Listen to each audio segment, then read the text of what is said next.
नमस्कार, मनी मंत्र में आप सभी का स्वागत है। मैं हूं अरुण शर्मा। पिछले 48 से 72 घंटों के अंदर अंदर आपने जीएसटी को लेकर के तमाम खबरें देखी। सोशल मीडिया पर भी जीएसटी ट्रेंड होता हुआ दिखाई दिया। बात यह थी कि जीएसटी में लगभग जो 4 टैक्स स्ट्रक्चर को जो मंजूरी दी गई है, जीएसटी काउंसिल ने जिसको हरी झंडी दी है, उसको लेकर के तमाम जो खबरें थी वो आती रही। लेकिन इन जो 4 टैक्स स्ट्रक्चर की जो बात है, इसमें 5%, 12, 18 और 28% की बात कही जा रही है, इससे आपकी जिंदगी पर क्या असर पड़ेगा? अगर आप व्यापारी या कारोबारी हैं तो किस तरह से जीएसटी को लेकर के आप आगे की रणनीति बनाएंगे? क्या इंफ्रास्ट्रक्चर तैयार है जीएसटी के अगर अमल में जब 1 अप्रैल से आएगा तो किस तरह से इंफ्रास्ट्रक्चर की तैयारी करने की अभी जरूरत और बाकी है? साथ ही साथ अगर आप गृहिणी हैं, आप स्कूल जाते हैं, हवाई सफर करते हैं या फिर मान लीजिए कोई भी सर्विसेज लेते हैं, तो सर्विसेज के मोर्चे पर आगे क्या कुछ होगा? क्योंकि हमने गुड्स की तो काफी ज्यादा बात की, लेकिन सर्विसेज के लिहाज से क्या कुछ होगा? बार बार ड्यूअल कंट्रोल आप सुन रहे होंगे मीडिया में, अखबारों में या फिर ट्विटर पर ट्रेंड होते हुए देख रहे होंगे कि ड्यूअल कंट्रोल को लेकर के क्या रहेगा, जो टैक्स की वसूली राज्य करेंगे, सेंटर करेगी। इन तमाम चीजों पर आज हम जीएसटी पर सवाल करेंगे। और अगर आपके जहन में जीएसटी को लेकर के यानी गुड्स एंड सर्विसेज टैक्स को लेकर के कोई भी सवाल है, कोई भी उलझन है, तो आप हमारे इस शो का हिस्सा बन सकते हैं। 2 हॉटलाइन नंबर आपके लिए खोल दिए गए हैं। आपको नंबर बता देते हैं, 011-2309-7648 और दूसरा नंबर है 2309-7655। जीएसटी को लेकर के कोई भी सवाल है तो आप इस शो में शामिल हो सकते हैं। और गेस्ट का एक बड़ा पैनल हमारे साथ जुड़ रहा है। हमारे साथ टैक्स के बारे में जानकारी देने के लिए वेद जैन मौजूद है, जो कि आपको जीएसटी में टैक्स से जुड़ी जो जानकारी देने के लिए आपको वो समझाएंगे, वेद जैन जी। साथ ही साथ हमारे साथ अंशुमान तिवारी मौजूद है, जो कि आर्थिक जो बारीकियां हैं, जो आर्थिक विश्लेषण करेंगे कि किस तरह से इसको अर्थव्यवस्था को फायदा मिलेगा। स्टार्टअप्स इतने सारे आ रहे हैं, उनको फायदा किस तरह से होता हुआ दिखाई देगा और तमाम जो आर्थिक पहलू हैं उस पर रोशनी डालेंगे। लेकिन जीएसटी पर चर्चा शुरू करें और आपके जो कॉल्स का सिलसिला शुरू करें, उससे पहले ये रिपोर्ट देख लेते हैं कि क्या कुछ जीएसटी की खासियत है जीएसटी के दरों को लेकर के। जीएसटी के लागू होने के बाद आम आदमी को राहत मिल सकती है। जीएसटी काउंसिल की बैठक में तय किया गया कि अनाज जैसी आम आदमी की रोजाना जरूरत की चीजों पर कोई टैक्स नहीं लगेगा। जीएसटी काउंसिल ने 4 दरों को मंजूरी दे दी है। जीएसटी की पहली दर 5%, दूसरी 12%, तीसरी 18% और चौथी 28% निर्धारित की गई है। वित्त मंत्री अरुण जेटली ने काउंसिल की मीटिंग के बाद कहा कि जीएसटी के दर पर सारे फैसले सर्वसम्मति से लिए गए हैं। जेटली ने कहा कि जीएसटी के तहत उपभोक्ता मूल्य सूचकांक में शामिल खाद्यान्न सहित आम व्यक्तियों द्वारा इस्तेमाल की जाने वाली 50% वस्तुओं पर 0 कर लगेगा। ज्यादा खपत वाले प्रोडक्ट पर 5% का टैक्स लगेगा। There will be a zero tax rate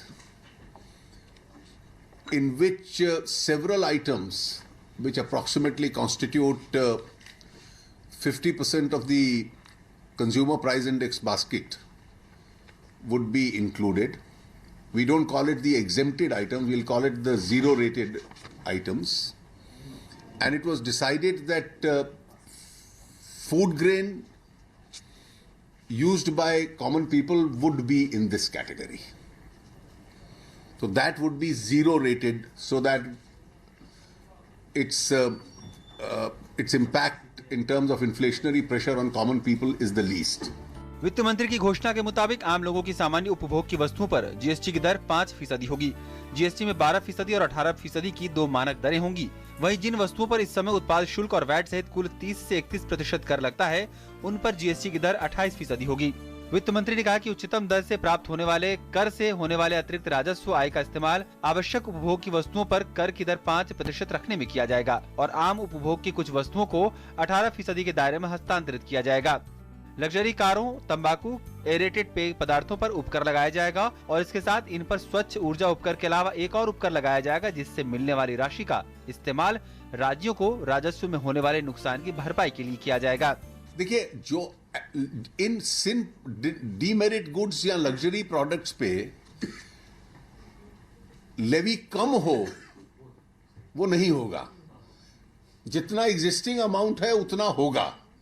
वो एक्स्ट्रा जो देते हैं 28 से ऊपर, वो सेस के रूप में देंगे, उसमें से कॉम्पेंसेशन फंड कर देंगे, ताकि टैक्स पेयर के ऊपर कोई एडिशनल कॉम्पेंसेशन का बर्डन ना आए।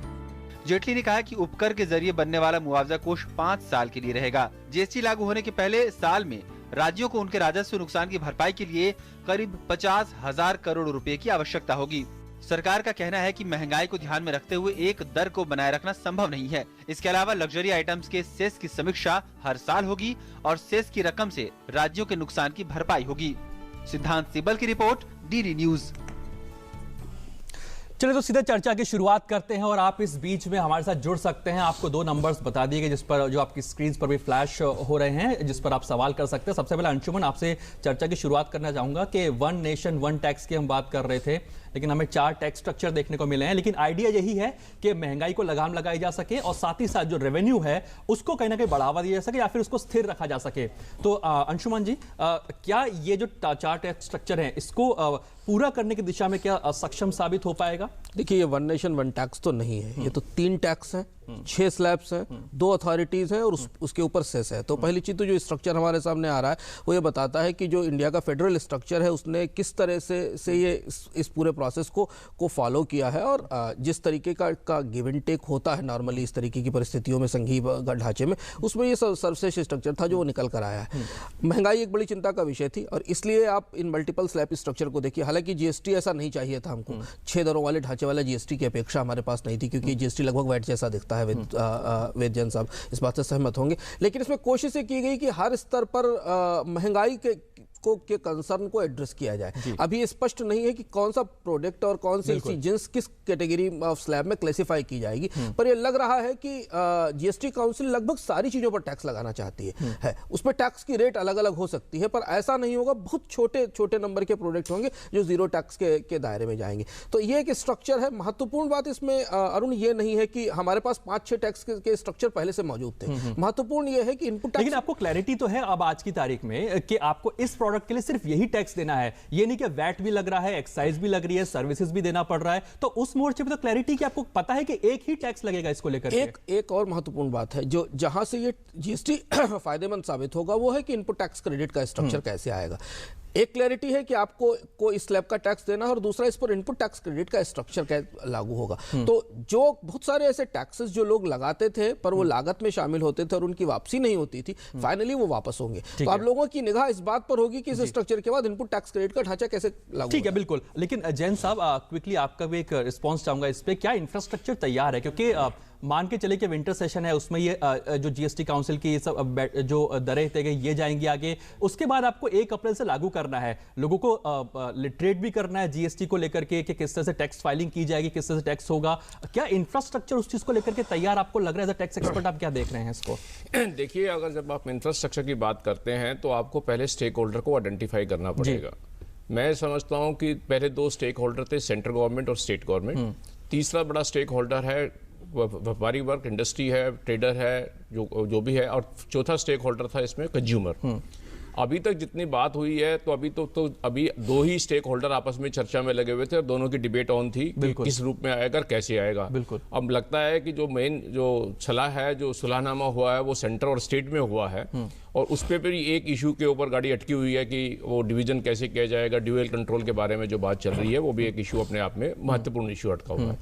अब रह गई बात जो ट्रेडर और इंडस्ट्री की बात रह गई है, वो एक बहुत बड़ी चेन है और भारतवर्ष इतना बड़ा देश है और उसके इतने बड़े व्यापारी वर्ग इतना फैला हुआ है।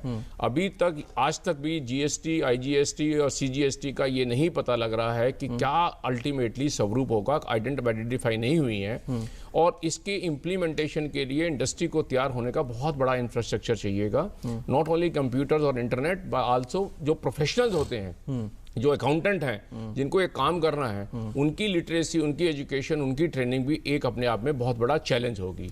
इसी तरह से जो कंज्यूमर है, उसके जो चौथा स्टेक होल्डर है, उसके ऊपर क्या इफेक्ट आएगा, कैसे आएगा, वो भी एक अपने आप में है। तो मेरा मानना है उसके लिए भी समय लगेगा। हालांकि सरकार की कोशिश जारी है कि आप 1 अप्रैल से उसे लागू करा सके। बिल्कुल जैन साहब, लेकिन जो हमारे कॉलर्स है वो भी अब हमारे साथ जुड़ रहे हैं, उनके सवाल लेने की शुरुआत कर देते हैं। अरुणेश है हमारे साथ कोची से जो जुड़ रहे हैं। अरुणेश जी, स्वागत है आपका मनी मंत्र में। क्या सवाल है आपका? जो मेडिसिन के रेट हैं उस पे जीएसटी का क्या इम्पैक्ट है? ठीक है। और जो एयरपोर्ट एरिया के अंदर में जो सामान मिलते हैं उन पे जीएसटी का क्या कोई इफेक्ट आएगा या अभी भी वो उस तरह से मांगी रहेंगे? यानी जो मनमाना जो एमआरपी लेते हैं उस पर टैक्स तो खैर वो एक ही रहेगा। इसके अलावा कोई और सवाल आपका अरुणेश? नहीं। शुक्रिया। जैन साहब, आप ये एड्रेस करना चाहेंगे कि मेडिसिन को लेकर के क्या कुछ रहेगा? नहीं, देखिए, मेडिसिन पे जो स्ट्रक्चर है वो तो बिल्कुल क्लियरिटी है। अब आज की डेट में जो एक टैक्स, जब जीएसटी आएगा तो एक ही टैक्स होगा और एमआरपी के अंदर नहीं, लेकिन मैं मेडिसिन शायद ये तो नहीं कहना चाह रहे कि आयुर्वेदिक दवाइयां वो कुछ अलग कैटेगराइज होंगी, मेडिसिन, क्या इनका सवाल देखिए, दवाएं भी कैटेगराइज नहीं हुई हैं। हाँ। भारत में 2 तरह से दवाओं पर टैक्स लगता है। 12.5% औसतन दवाओं पर 12.5% वैट है और करीब 14 से 16% का एक्साइज ड्यूटी अलग अलग लगती है। इन दोनों के मर्जर के बाद इन्हें 12.5% की कैटेगरी में डाला जाएगा या 18% की कैटेगरी में डाला जाएगा, ये देखना बाद में देखना होगा। लेकिन माना जा रहा है कि शायद सरकार 2 कैटेगरीज में दवाओं को बांटेगी। लाइफ सेविंग ड्रग्स को 12% की कैटेगरी में रखने की कोशिश करेगी और जो थोड़ी प्रीमियम ड्रग्स हैं उनको 18% की कैटेगरी में ले जाने की कोशिश करेगी। पर जो अंदर से चर्चा निकल रही है उस हिसाब से दवाओं पर टैक्सेशन की दर में थोड़ी बढ़ोतरी होने की गुंजाइश लग रही है। जैन साहब, लेकिन एक और चीज आपसे समझना चाहेंगे यहाँ पे, हमने गुड्स की कई सारी बातें की हैं, सर्विसेज को लेकर के अभी निकल करके नहीं आ रहा कि किन सर्विसेज को कैसे कैटेगराइज किया जाएगा। जैसे गुड्स को एसेंशियल कमोडिटीज में बांटा गया है और एक लग्जरी प्रोडक्ट्स में बांटा, क्या सर्विसेज को भी इस तरह से किया जाएगा कि एसेंशियल सर्विसेज, लग्जरी सर्विस को अलग अलग कर दिया जाए, उस पर टैक्स लगाया जाए? कि इस तरह के लिए आप सर्विसेज के लिए भी कुछ देखेंगे? नहीं, मुझे ऐसा लगता है, देखिए, सर्विस टैक्स आज की डेट में 15% लगता है जी, और एक अबेटमेंट मिलती है कुछ पर जो इनपुट क्रेडिट के बारे में मिलती है। क्योंकि जीएसटी में पूरा क्रेडिट आ रहा है तो ऐसा अनुमान है कि देखिए सर्विसेज तो 18% में आएंगी और जो सर्विसेज जैसे मेडिकल और एजुकेशन की सर्विस है वो उसको एग्जम्प्ट करा जाएगा तो उसको वो 0 वाली कैटेगरी में लगाया जाएगा, 0% वाली में। मुझे सर्विस टैक्स के स्लैब नहीं लगता है कि 2 सर्विस टैक्स। ये हो सकता है कि जो हम जिसे कहते हैं कि जो प्रेजेंटिव मॉडल है, जिसे हम अबेटमेंट मिलती है, उन वाली सर्विसेज को कहा जा सकता है कि उनको 18 से उठा के शायद हो सकता है कि वो 12 में लाया जाए। और अगर क्योंकि सर्विसेज का इफेक्ट बहुत बड़ा पड़ेगा और बहुत सारी चीजें ऐसी हैं जिसके ऊपर ये क्रेडिट, इनपुट क्रेडिट का बड़ा इशू नहीं आएगा, ये अभी एक बड़ा भारी डिबेट है और इसलिए जीएसटी काउंसिल इस पर डिसाइड नहीं कर पाए। बिल्कुल सही कह रहे हैं। अंशुमन जी, मैं आपके पास आऊंगा लेकिन एक कॉलर ले लेते हैं हमारे साथ। मिथिलेश जयपुर से जुड़ रहे हैं। मिथिलेश, नमस्कार, स्वागत है आपका मनी मंत्र में। क्या सवाल है आपका? हमारा सर सवाल ये है कि अगर ये जो लग रहा है, जीएसटी लग रही है, इसमें मजदूर आदमी के लिए क्या व्यवस्था रहेगी? मजदूर आदमी के लिए क्या व्यवस्था रहेगी, यानी कि एक आम जनता के लिए क्या व्यवस्था रहेगी? सबसे एक बुनियादी सवाल है। अंशुमन, क्या इसको एड्रेस आप करना चाहेंगे? देखिए, पहली बार एक तो 0 टैक्स का स्लैब डालने की कोशिश की गई है और जैसा कि वित्त मंत्री ने अपनी प्रेस कॉन्फ्रेंस में भी कहा कि फूड ग्रेन्स और शायद कुछ और चीजें, लेकिन जो बेसिक खाने के उत्पाद हैं वो 0 टैक्स में रखे जाएंगे और उसके अलावा जरूरी खपत की कई सारी चीजें शायद 5% के स्लैब में आएंगी। हमें एक चीज देखना होगा अरुण कि 5% का स्लैब सबसे इंपॉर्टेंट है मजदूर और आम आदमी के लिहाज से। 5% के स्लैब में जीएसटी काउंसिल अपने इंटेलेक्ट का इस्तेमाल करते हुए कौन सी चीजें डालती है? क्या उसमें प्रोसेस फूड भी डालती है? क्या वो उसमें एडिबल ऑयल्स भी डालती है? क्या वो उसमें ऐसी चीजें, अगर वो चीजें इसमें आती हैं तो आप ये मान सकते हैं कि जीएसटी का जो बेसिक रेट है 5% का रेट है वो कॉमन मैन के हेल्प में होगा। मैं लौट के सर्विस टैक्स वाले उस पे आता हूं।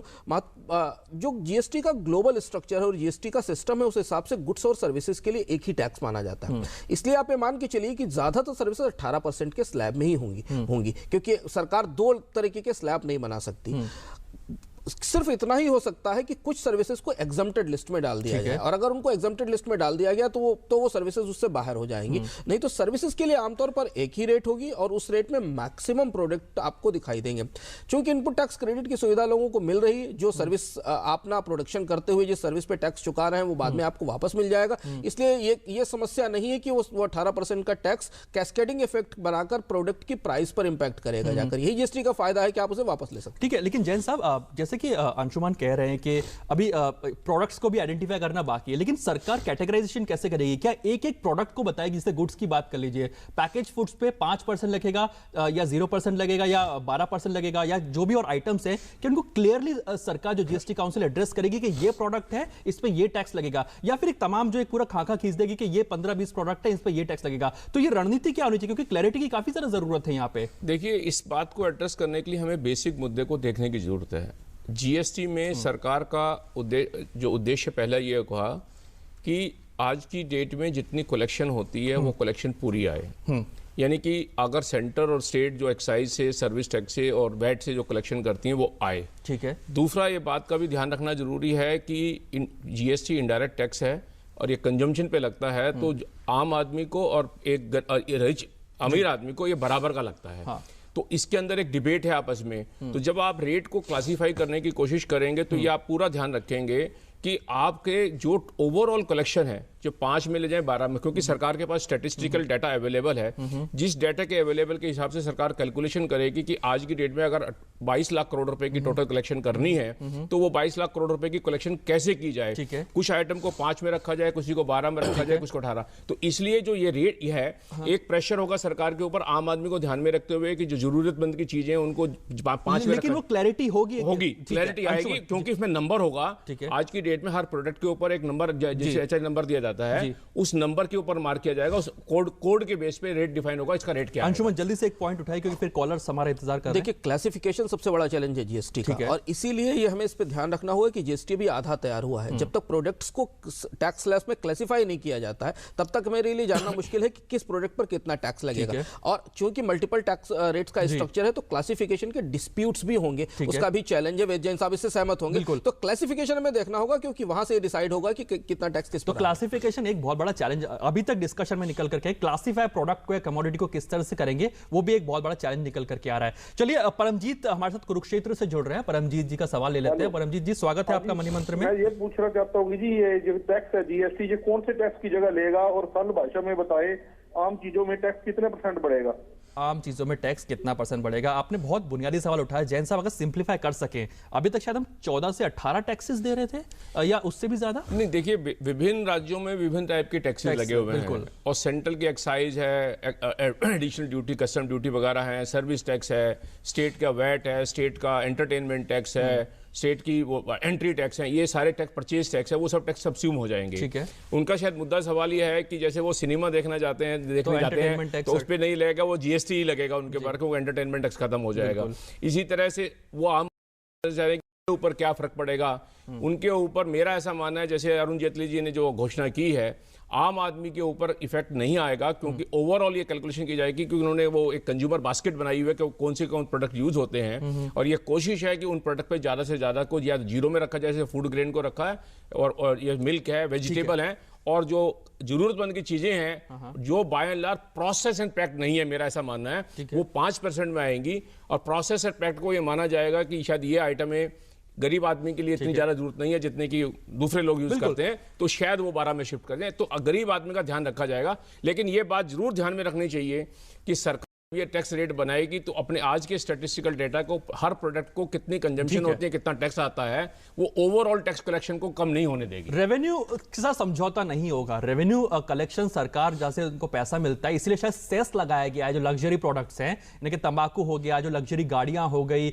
जो सॉफ्ट ड्रिंक्स है, एडिटेड ड्रिंक्स हो गए, उस पर सेस भी लगाया जाएगा, ताकि जो रेवेन्यू आपको मिलेगा उसके बदले में आपको जो आम जनता का जो उपभोग वाला सामान है उस पर आपको रियायत मिल जाएगी, या फिर कम टैक्स लगाया जाएगा। तो एक तरह से विन विन सिचुएशन एक तरह से समझ में आ रही है अभी तक। क्या आपका महंगाई को नहीं बढ़ने दिया जाएगा जीएसटी आने के बाद में? महंगाई बिल्कुल पूरी तरह से काबू में रहेगी। दूसरी बात, सरकार का जो राजस्व है, रेवेन्यू है, उस पर भी कोई कॉम्प्रोमाइज नहीं होगा। लेकिन ईज ऑफ डूइंग बिजनेस के मोर्चे पर क्या होगा, रजिस्ट्रेशन की प्रक्रिया क्या होगी, स्टेट्स में, सेंटर में किस तरह से जो कंपनीज ऑपरेट करें उनका क्या होगा, इसको भी विस्तार से जानेंगे। लेकिन हमारे साथ राजेश जुड़ रहे हैं नासिक से। राजेश, अपना सवाल कर सकते हैं आप। जी सर, मैं पूछना चाहता हूँ कि अभी एट प्रेजेंट जो टैक्स फ्री गुड्स है, ये इनके ऊपर इसको टैक्स फ्री रखा जाएगा, या फिर इसको कुछ वापस इसका विचार होके टैक्स वाली लिस्ट में भी डाल सकते हैं? आपको एग्जांपल दे सकते हैं टैक्स फ्री गुड्स से? आप किस प्रोडक्ट या किस उसकी तरफ? प्रोडक्ट का, जैसे मैं महाराष्ट्र से अभी हूँ, तो मैं अभी जानना चाहता हूँ कि पापड़ में अभी टैक्स नहीं लगता है। ठीक है। और जीएसटी आने के बाद, जैसे कि ये खान पान की चीज है, हाँ, और अभी टैक्स नहीं लग रहा है, हाँ, तो जीएसटी आने के बाद ये टैक्स फ्री ही रहेगा या फिर इसको टैक्स लग सकता है? ठीक है, ओके अंशुमन जी, ऐसे कई और भी सवाल है, क्योंकि कई सारी चीज रिवाइज होंगी जहाँ पे टैक्स फ्री है, टैक्स हॉलीडेज वगैरह मिल रही हैं, क्या वो एज इट इज रहेंगी या किस तरह से होगा? वो दूसरा पहलू है टैक्स हॉलीडेज वाला। पहले मैं इसको ले लेता हूँ, जो बेसिक टैक्स स्ट्रक्चर है, जिस पर सबसे ज्यादा डिबेट और सबसे ज्यादा चिंता और जिस पर चर्चा होनी चाहिए। मौजूदा स्थिति में अगर आप वैट और एक्साइज को देखें तो हमारे पास 4 स्लैब्स हैं। 3 से लेकर 9% का एक स्लैब है वैट का, विजयन साहब इससे सहमत होंगे, जिसमें बहुत सारे कॉमन कंजम्पशन के प्रोडक्ट आते हैं। 3%, 5% और 9%। और एक्साइज का एक स्लैब है 6% का, जिसमें बहुत सारे प्रोडक्ट आते हैं। ये सारे स्लैब सब्स्यूम होकर 5% के स्लैब में शामिल हो जाएंगे। क्लासिफिकेशन के हिसाब से सरकार बताएगी कि 5% में वो कौन सी चीजें रखना चाहती है। इस स्थिति में भी, आज की परिस्थिति में, जब डबल टैक्सेशन है वैट और एक्साइज पर, तब भी एक बड़े पैमाने पर प्रोडक्ट और बड़े पैमाने पर रॉ प्रोडक्ट टैक्स के नेट से बाहर है, जैसे पापड़ है। बहुत सारे राज्य फूड ग्रेन पर टैक्स नहीं लगाते हैं, कुछ राज्य फूड ग्रेन पर टैक्स लगाते हैं, जिसका संकेत वित्त मंत्री ने अपनी प्रेस कॉन्फ्रेंस में किया था। तो अगर आप देखिए 9% की जो प्रोडक्ट हैं, अगर वो 9% के प्रोडक्ट पुश कर दिए जाते हैं 5% में, तो महंगाई में और में राहत मिलेगी और बचत मिलेगी। और उम्मीद है कि 9% के बहुत सारे प्रोडक्ट 5% में नीचे पुश किए जाएंगे। 6% के एक्साइज ड्यूटी के बहुत सारे प्रोडक्ट 5% में आ जाएंगे। ये क्लासिफिकेशन पर निर्भर करता है। तो बेसिक लेवल पर सबसे महत्वपूर्ण जो है वो 5% का स्लैब है, और 5% की बास्केट जितनी बड़ी होगी उपभोक्ताओं को उतना ही फोकस शायद वहीं पे मास कंज्यूम की मैक्सिमम चीजें, शायद ये बात कही जा रही है कि उसको 5% के दायरे में लेकर के आके। अब दूसरी बात, जो टैक्स हॉलीडेज हैं वो राज्य सरकारें इसको लेकर भी स्थिति स्पष्ट नहीं है। जीएसटी काउंसिल शायद अपनी अगली बैठक में ये डिसाइड करेगी जब डुअल कंट्रोल का मुद्दा तय होगा, क्योंकि राज्य सरकारों ने अगले 5 साल 10 साल के लिए निवेश पर तमाम तरीके की रियायतें दे रखी हैं, टैक्स एग्जेम्पशंस दे रखे हैं, और उन्हें वो उनके कमिटमेंट है, उनको पूरा करने के लिए जीएसटी काउंसिल से उनको बात करनी पड़ेगी। और शायद इसमें कोई फार्मूला अभी लेकिन मतलब क्लैरिटी अभी आनी और भी बाकी है कि बैठकों का दौर जारी रहेगा और उस पर भी अभी क्लैरिटी आनी बाकी है। इस बीच विकास हमारे साथ जुड़ रहे हैं मुंबई से। विकास नमस्कार, मनी मंत्र में स्वागत है। क्या सवाल है आपका? मेरा 2 सवाल है सर। एक तो है क्या, पहला सर्विस टैक्स तो ये तो जीएसटी आने पे तो बंद होगा ना? दूसरा सवाल ये कि खाने की वस्तु जैसे दाल चावल ये सब्जी, इस पे भी टैक्स लगेगा क्या?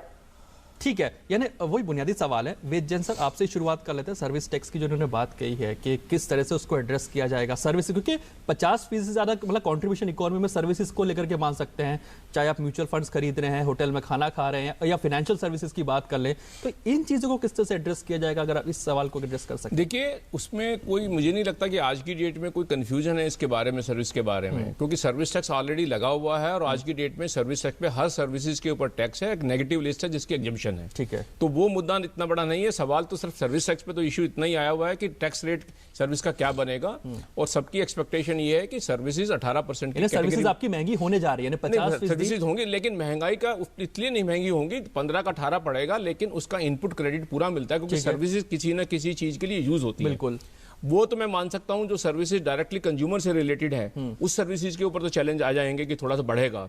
लेकिन सर्विसेज जो इनपुट के लिए दी जाती हैं, जो मैन्युफैक्चरिंग में यूज होती हैं, उसके लिए होती हैं, उनमें समय इनपुट क्रेडिट मिल जाएगा। सर्विसेज में मैं नहीं समझता कितना बड़ा चैलेंज है। और जहां भी चैलेंज आएगा तो वो सरकार के पास एक जीरो एग्जम्प्ट कैटेगरी आएगी, तो उसमें वो लेके जाएगी। ठीक है। अच्छा, जो दूसरा मुद्दा इनका है उसके बारे में, जो ये जो उसके दाल चावल के बारे में बातें कर रहे हैं, उसको एक बात का ध्यान रखना चाहिए हमें सभी ने, कि ये जो दाल चावल वगैरह वाले जो इश्यूज हैं, ये बेसिक बुनियादी चीजें हैं, और क्योंकि ये एग्रीकल्चर प्रोड्यूस है तो एक्साइज ड्यूटी का आज की डेट में इनसे कोई लिंक नहीं है बेसिकली, अनलेस कि वो मैन्युफैक्चर होकर प्रोसेस होकर कुछ हो रहा है। तो और बहुत सारी स्टेटों ने अपने अपने स्टेट में हर चीज, कुछ चीज को एनकरेज करने के लिए कुछ कैटेगरी को एग्जम्प्ट किया हुआ है, कुछ के ऊपर टैक्स लगाए हुए हैं। जैसे पहला सवाल था पापड़ के बारे में, तो महाराष्ट्र में हो सकता है कि पापड़ उद्योग को देखते हुए इस पे कह दिया हो कि साहब ये टैक्स पे टैक्स नहीं लगेगा। कुछ ऐसी और भी स्टेट है जिन्होंने एग्जम्पशन दी हुई है। लेकिन जब हम one rate one country one tax की बात करते हैं, तो ये स्टेट गवर्नमेंट के option by and large available नहीं होंगे। और ये मुद्दा जीएसटी काउंसिल में आज की डेट में भी डिबेट के ऊपर है कि स्टेट गवर्नमेंट एग्जम्पशन नहीं दे पाएंगे, और शायद उसी पे बैठकों का दौर जारी भी रहेगा। चलिए, इस बीच गगनदीप हमारे साथ जुड़ रहे हैं जम्मू से, हमारे आखिरी कॉलर होंगे आज के। गगनदीप, सवाल कर सकते हैं आप? हाँ सर, मेरे 2 क्वेश्चन हैं। फर्स्ट मेरा क्वेश्चन ये है कि आपको लगता नहीं है कि जो जीएसटी से रेवेन्यू थोड़ा सा कम हो जाएगा हमारा? ठीक है। और सेकंड क्वेश्चन सर ये पूछना चाहूंगा मैं कि जो टोल टैक्सेस जो हम पे करते हैं, जब हम एक कंट्री एक स्टेट से एंटर करते हैं, सर उस पे क्या इफेक्ट पड़ेगा? वो टोल टैक्स कम हो जाएगा या बढ़ेगा सर? उसके बारे में थोड़ा सा क्लियर कर देंगे मेरे को?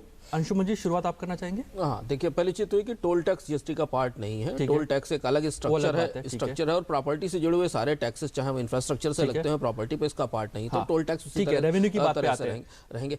रेवेन्यू सबसे बड़ा कंसर्न है, इसलिए अगर आप देखिए जीएसटी की 4 बैठकों में सबसे ज्यादा चर्चा और सारा विषय इसी पर निर्भर है कि राज्य और केंद्र सरकारों के रेवेन्यू कैसे प्रोटेक्ट किए जाएं। और इसीलिए कॉन्स्टिट्यूशनल अमेंडमेंट में सरकार ने ये कमिट भी किया स्टेट गवर्नमेंट्स को कि वो उनके एक तरह से इंश्योरेंस दिया, गारंटी दी है कि कॉन्स्टिट्यूशनली कि अगर उनके रेवेन्यू लॉस होंगे तो उनको रिकवर किया जाएगा। तो मुझे नहीं लगता कि रेवेन्यू के लेवल पर बहुत ज्यादा कमी आएगी, क्योंकि सेस का प्रोविजन भी कर दिया गया और सेस का प्रोविजन स्पेसिफिकली रेवेन्यू को कवर अप करने के लिए लाया गया है। ठीक है।